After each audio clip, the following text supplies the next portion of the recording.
Bonjour, bonjour, J+3, voilà le troisième jour de mon défi. J'ai réussi encore à respecter mon planning, même si c'est pas toujours facile, mais je voulais partager aujourd'hui avec vous.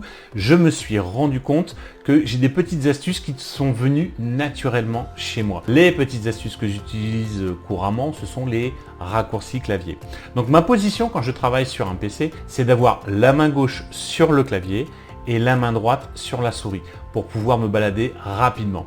L'autre astuce que j'utilise, qui est un bon investissement, c'est d'avoir deux écrans.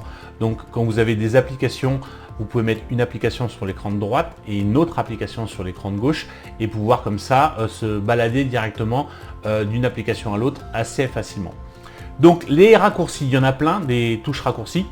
Le principe, c'est d'essayer de les connaître le plus possible, de les pratiquer le plus possible pour que ça vienne un automatisme. Je vous montre quelques raccourcis et pour ça, on va basculer tout de suite en mode écran pour pouvoir faire. Là, j'ai ouvert il y a un document Word. On a un document Word, c'est un ancien article que j'ai fait. Et j'ai tout un tas d'applications qui sont ouvertes. Donc vous allez voir, il y a pas mal d'applications et je navigue souvent sur ces applications qui sont ouvertes. Bon, pour naviguer d'une application à l'autre, j'utilise souvent la touche Alt-Tab. Tab, c'est la touche avec les deux flèches qui sont l'une contre l'autre. La touche Alt-Tab, comme je fais là, nous permet de naviguer directement dans toutes les applications qui sont ouvertes.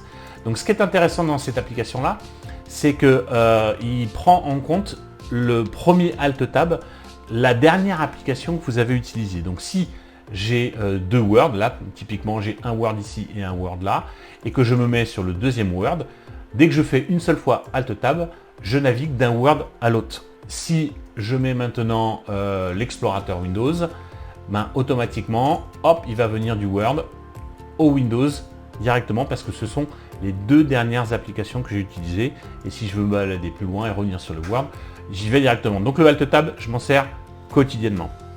Les autres choses dont je me sers beaucoup, ce sont les touches de raccourci de CTRL-C pour copier. Voilà, je fais un CTRL, un C et je copie directement là. Voilà, CTRL-Z pour annuler. Le CTRL-X pour enlever directement. Voilà, et je fais un CTRL-V qui me permet de copier, donc ça fait un couper-coller, qui me permet de coller ce que j'ai coupé.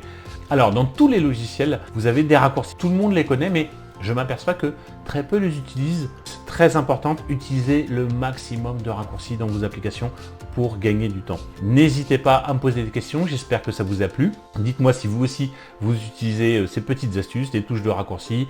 Et puis, peut-être vous avez d'autres idées, d'autres astuces. N'hésitez pas à me les partager. Je vous dis à bientôt et à demain. Au revoir.